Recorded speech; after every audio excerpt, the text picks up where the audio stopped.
This is Terry from Fabric Junction, and today I'm going to show you how to put together the Sawtooth Patchwork block. It's one of our 6.5-inch blocks that we've been creating, and in my quilt here is one of them right here, kind of the middle top, and the other one is clear down towards the bottom. But anyway, a fun block of half square triangles and square in the square. So what I'm going to show you today is then how we do our half square triangles, which I know you have done many times, and our square in the square. So I'm going to get started on the half square triangle. We have our two squares, and I've already marked mine. I used my marker.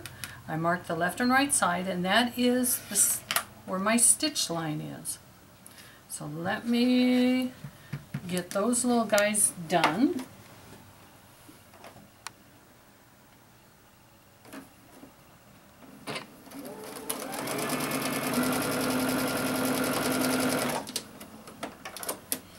If you're using this technique and you have a problem with your squares getting the hair small, sew just to the seam allowance side of your marking, and that'll help that out.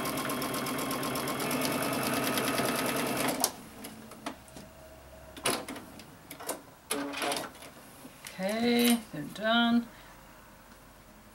When I have a whole stack, I use my rotary cutter. When I only have one, I grab my scissors. Once again, press to the dark whenever you can. Sometimes that's somewhat not feasible. Get rid of your dog ears, and you have your half square triangles.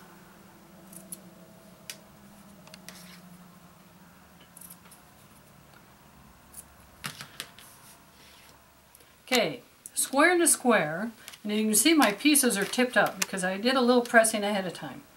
I took my center square and I put just a tiny press on each side. I folded it with the right sides facing. Then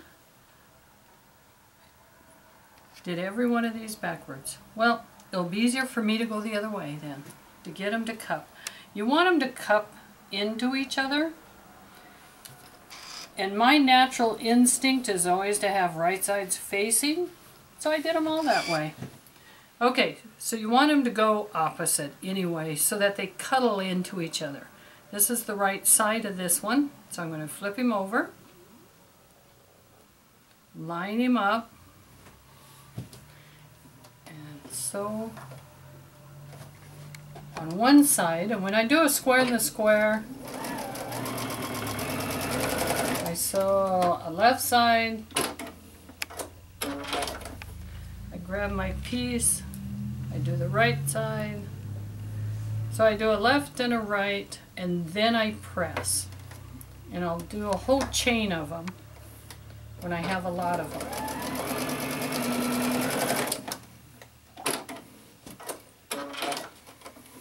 Now I can press, and when I do, then I can press out that little mark that I put in them with the iron. If it doesn't want to press out as nice, you can always use a little best press. Let's see, and I need to fold them, this one this way to match up with my... So I'm lining up my block again. I want to put a little dent in each corner. Flip it, add my piece, and grab my other one so I have it.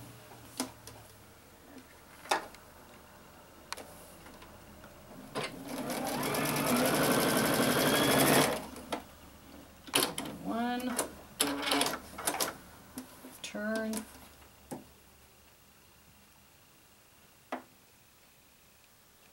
Sometimes this is a really nice technique to use when you've got something real fancy, or let's say you have a panel and squares with dogs in them or horses or something. This is a nice way to really accent that little picture or design or whatever it is that you're wanting to show off. Okay, I have my square and the square done. Again, I need to get rid of all my dog ears.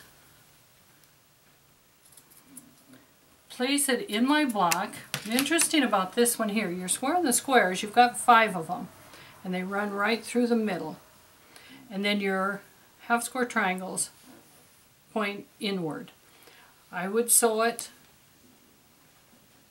the center, flip over, sew this column, add this column, come back and go the other way.